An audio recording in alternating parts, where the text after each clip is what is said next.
Hi everyone, today I'm going to show you how to turn off the dynamic Iceland. Let's go.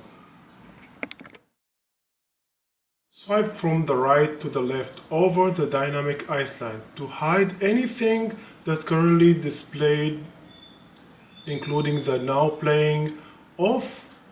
You have a backup app using the dynamic Iceland. Swipe again until everything is gone. So it's like this, you're gonna do it. Swipe it in, and it's gone. Now the dynamic Iceland is reset in its natural state.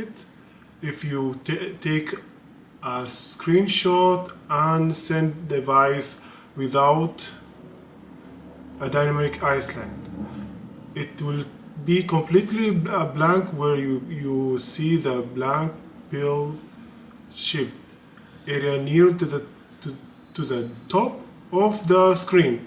Even if you look and unlock your iPhone, the dynamic Iceland will be temporarily clear with exhibition of the lock icon, while the lock or whatever the apps is where they're using the dynamic Iceland will appear on their own.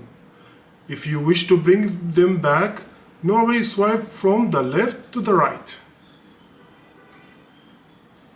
So you can see it's here. That's all for today. See you for next video.